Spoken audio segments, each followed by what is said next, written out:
Assalamualaikum warahmatullahi wabarakatuh. Halo semuanya, berjumpa lagi dengan saya, Putih Febriasari dalam mata kuliah Manajemen Operasi. Di video kali ini, kita akan membahas tentang Introduction to Operations Management, Operations and Productivity. Tujuan pembelajaran kali ini adalah satu, mendefinisikan manajemen operasi, dua, mengidentifikasi peluang karir dalam bidang ini, tiga, menjelaskan perbedaan barang dan jasa. Empat, menjelaskan perbedaan produksi dan produktivitas. Lima, menghitung produktivitas dengan single factor productivity. Enam, menghitung produktivitas dengan multi-factor productivity. Dan tujuh, mengidentifikasi aspek utama peningkatan produktivitas. Kita langsung saja masuk ke materi pertama, yaitu mendefinisikan manajemen operasi. Apa sih yang dimaksud dengan operations management atau manajemen operasi? Secara sederhana dan agar gampang diingat, kata kunci dari operations management adalah transform atau transformasi. Manajemen operasi atau OM adalah proses menciptakan nilai dalam bentuk barang dan jasa dengan mengubah input menjadi output. Dalam perusahaan manufaktur, proses ini terlihat jelas dalam produksi barang seperti TV atau motor Harley Davidson. Namun, dalam organisasi yang tidak menghasilkan barang fisik, proses operasional seringkali berupa layanan seperti transfer dana di bank, transplantasi organ, pengisian kursi kosong di pesawat, atau pendidikan mahasiswa, atau yang kita kenal dengan perkuliahan. Baik berupa barang ataupun jasa, seluruh aktivitas produksi dalam organisasi disebut sebagai operasi atau manajemen operasi. Mengapa kita perlu mempelajari operations management? OM atau manajemen operasi adalah salah satu fungsi utama dalam organisasi bersama dengan pemasaran dan keuangan. Manajemen operasi berperan dalam mengelola proses produksi barang dan jasa yang kita gunakan sehari-hari. Kita mempelajarinya untuk memahami bagaimana produksi berlangsung, apa yang dilakukan manajer operasi, dan bagaimana meningkatkan efisiensi bisnis. Pemahaman ini membantu kita bekerja lebih baik serta membuka peluang karir yang menjanjikan.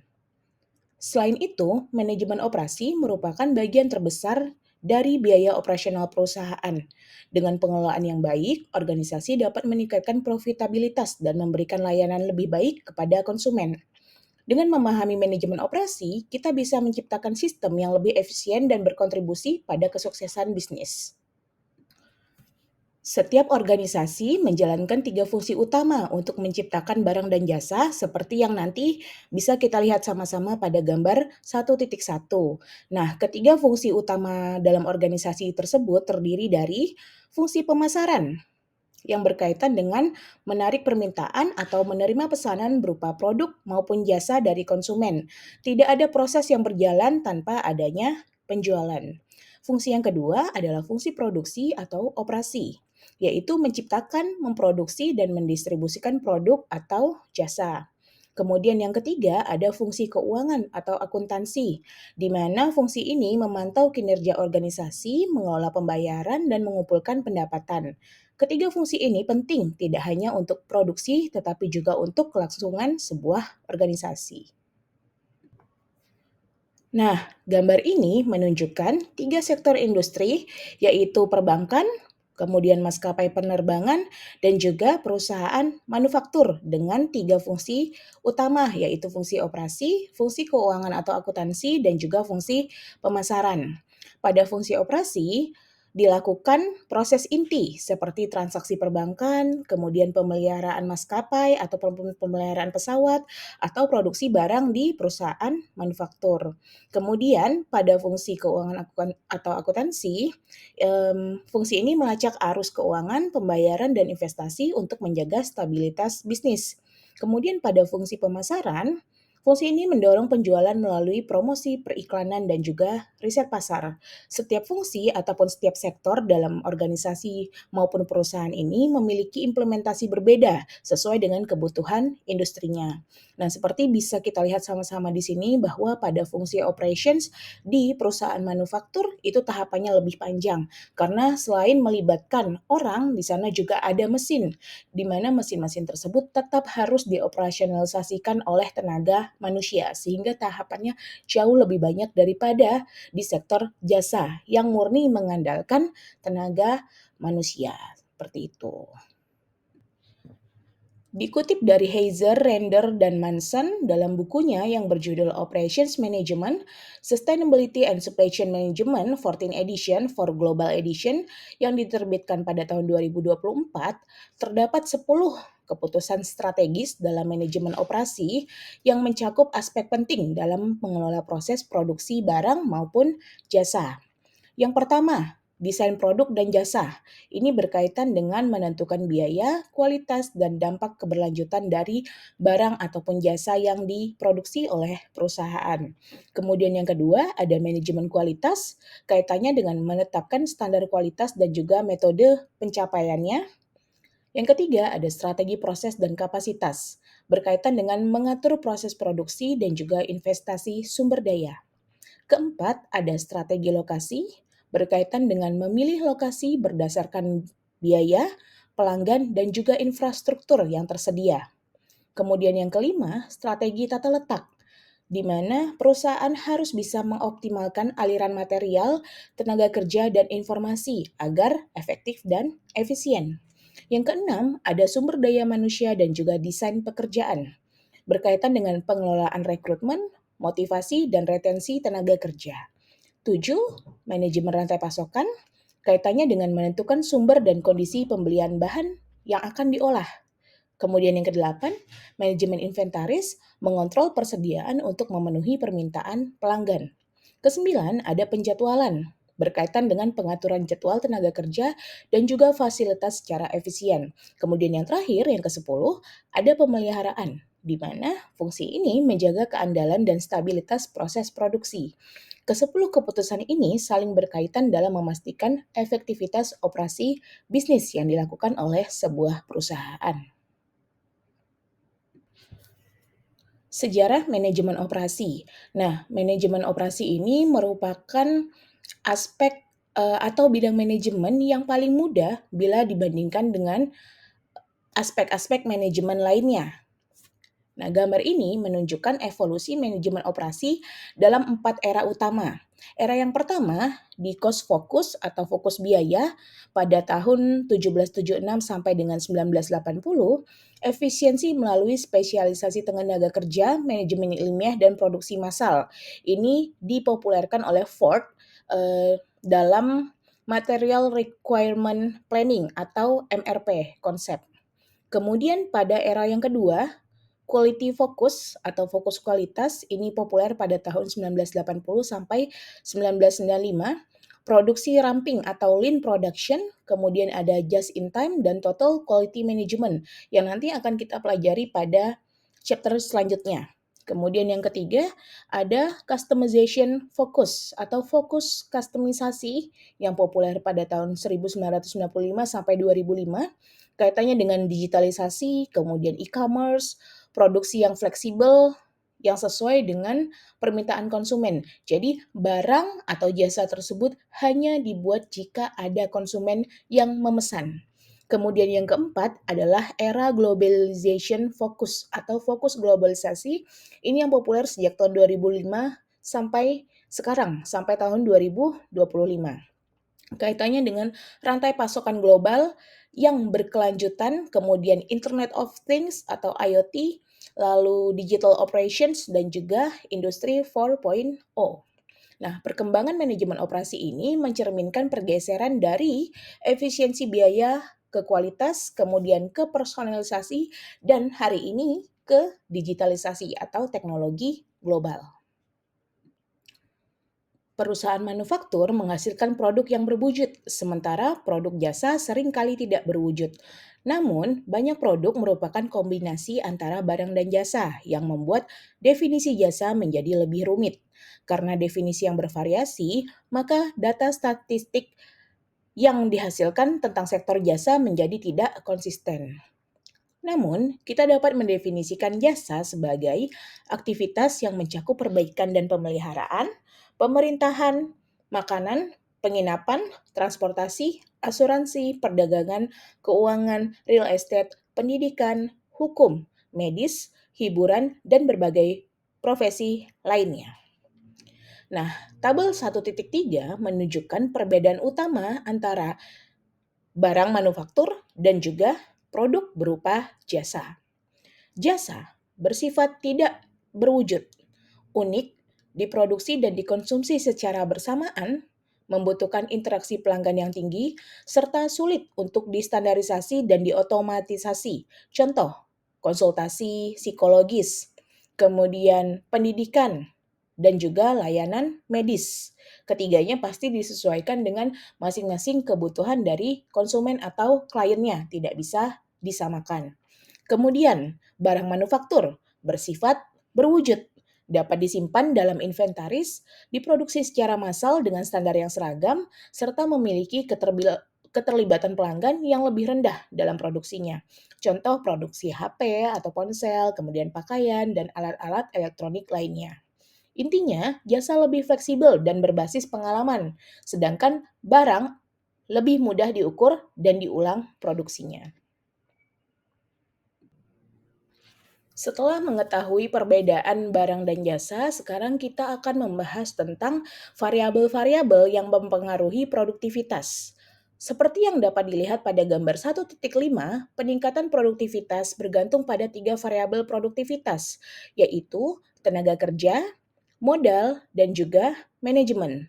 Tenaga kerja menyumbang sekitar 10% dari peningkatan tahunan, sementara modal menyumbang peningkatan sekitar 38% dan manajemen menyumbang sekitar 52% dari total keuntungan perusahaan setiap tahunnya. Ketiga faktor ini sangat penting dalam meningkatkan produktivitas. Mereka mewakili bidang utama di mana para manajer dapat mengambil tindakan untuk peningkatan produktivitas perusahaan. Variabel pertama dalam produktivitas perusahaan adalah tenaga kerja atau labor. Produktivitas tenaga kerja sangat dipengaruhi oleh kesehatan, pendidikan, dan gizi yang baik. Secara historis, sekitar 10% peningkatan produktivitas tahunan berasal dari peningkatan kualitas tenaga kerja. Produktivitas tenaga kerja dipengaruhi oleh tiga faktor utama, yaitu pendidikan, gizi, dan infrastruktur sosial. Kurangnya pendidikan dan gizi menjadi tantangan di negara berkembang, sementara negara maju berfokus pada peningkatan keterampilan tenaga kerja. Peningkatan produktivitas dapat dicapai melalui pelatihan, motivasi, dan strategi SDM, namun semakin sulit dan mahal seiring waktu. Kemudian, variabel produktivitas yang kedua adalah capital atau modal. Modal merupakan faktor penting dalam meningkatkan produktivitas karena manusia menggunakan alat untuk bekerja. Tetapi, inflasi dan pajak dapat menaikkan biaya modal. Sementara itu, penurunan investasi modal berisiko menurunkan produktivitas dan upah. Oleh karena itu, perusahaan harus menyeimbangkan tenaga kerja dan modal agar investasi tetap efektif. Terakhir atau ketiga, produktivitas variabel itu ditentukan oleh manajemen, di mana manajemen berperan besar dalam meningkatkan produktivitas melalui pemanfaatan teknologi dan pengetahuan. Di era knowledge society, tenaga kerja butuh pelatihan berkelanjutan. Manajer harus mengoptimalkan modal dan teknologi agar negara tetap kompetitif secara global. Sejak tadi, kita sudah membahas berbagai teori yang berkaitan dengan produktivitas. Sekarang, mari kita coba untuk menggunakan rumus guna menghitung produktivitas perusahaan atau organisasi. Terdapat dua jenis perhitungan produktivitas. Pertama, single factor productivity, di mana produktivitas dapat dihitung dengan cara membagi jumlah unit yang berhasil diproduksi dengan bahan baku yang digunakan. Atau produktivitas adalah output dibagi dengan input. Mudah sekali ya perhitungannya seperti yang bisa teman-teman lihat di layar berikut. Kemudian yang kedua, ada multifaktor productivity. Pada dasarnya sama saja cara menghitungnya dengan single factor productivity, yaitu dengan membagi hasil antara output dan input. Namun, pada bagian multifaktor, inputnya terdiri dari beberapa jenis, bisa berupa upah, bahan baku, modal, dan lain-lain. Contohnya, sebuah kelompok pekerja mampu menghasilkan produk sebanyak 400 unit yang dijual dengan harga $10 per unit. Departemen akuntansi melaporkan bahwa untuk membuat produk tersebut dibutuhkan biaya tenaga kerja sebesar $400, kemudian biaya bahan baku $1.000, dan biaya overhead $300. Maka, produktivitas multifaktor dari aktivitas tersebut adalah, nah, langkah menghitungnya, yang pertama teman-teman hitung dulu jumlah unit barang yang terjual dikalikan dengan harga jualnya. Kemudian baru dibagi dengan seluruh total pengeluaran dalam proses produksi tersebut. Oke, udah ya. Bisa dilihat tahapannya pada gambar yang tertera berikut. Selanjutnya adalah produktivitas dan sektor jasa. Produktivitas sektor jasa sulit diukur karena sifatnya yang padat karya, personal, dan sulit diotomatisasi seperti yang sudah dibahas pada slide yang sebelumnya. Meski pertumbuhannya lebih lambat, efisiensi bisa ditingkatkan melalui manajemen yang baik dan inovasi kerja. Peningkatan produktivitas di sektor jasa sulit untuk dicapai, terutama untuk pekerjaan ataupun tugas-tugas yang bersifat intelektual dan personal. Selain itu, aktivitas rumah tangga yang kini menjadi bagian dari ekonomi terukur juga menurunkan produktivitas yang tercatat, meskipun efisiensi sebenarnya meningkat. Namun, perbaikan tetap terjadi seiring waktu. Selanjutnya, kita akan membahas tentang peluang dan tantangan yang dihadapi oleh seorang manajer operasional. Manajer operasional bekerja dalam lingkungan yang dinamis dan penuh tantangan, dipengaruhi oleh globalisasi, kemitraan rantai pasokan, dan juga keberlanjutan. Globalisasi telah mempercepat pertukaran ide, produk, dan modal di seluruh dunia, memaksa manajemen operasional untuk berinovasi dalam desain, produksi, dan kualitas melalui kerjasama internasional. Kemudian kemitraan rantai pasok atau supply chain partnering menjadi kunci karena siklus hidup produk yang semakin pendek, perubahan teknologi yang cepat, dan pelanggan yang lebih menuntut. Oleh karena itu, manajer operasional membangun kemitraan jangka panjang dengan pemasok untuk meningkatkan efisiensi. Kemudian sustainability atau keberlanjutan juga menjadi perhatian utama dengan fokus pada desain produk dan proses yang ramah lingkungan, termasuk penggunaan bahan yang dapat didaur ulang dan juga pengurangan limbah. Dalam menghadapi tantangan ini, manajer operasional harus terus beradaptasi untuk meningkatkan produktivitas dan daya saing secara global. Kemudian tantangan lainnya adalah technological change atau yang kita kenal dengan revolusi industri 4.0, menandai era digitalisasi dengan penggunaan sensor presisi dan sinyal digital di seluruh rantai produksi.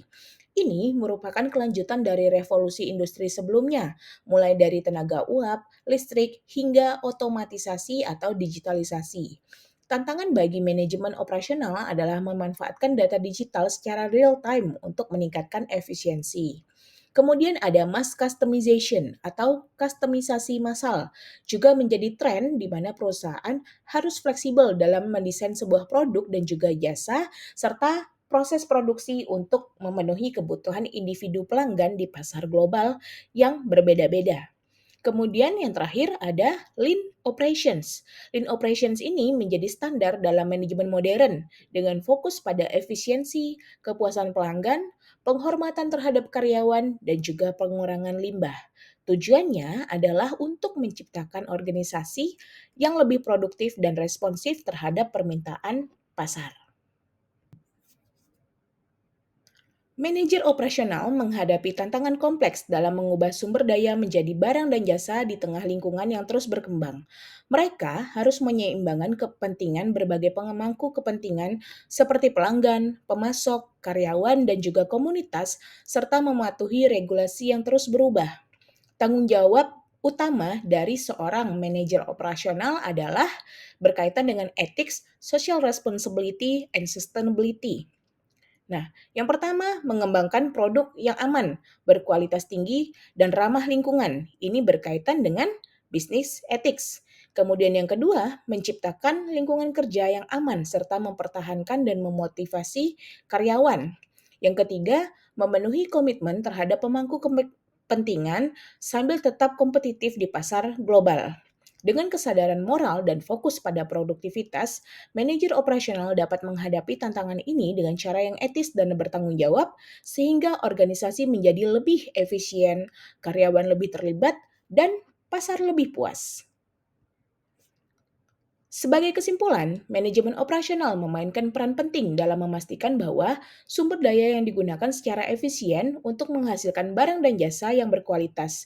Dengan memahami konsep dasar ini, kita dapat melihat bagaimana strategi operasional yang tepat dapat meningkatkan produktivitas dan daya saing suatu organisasi.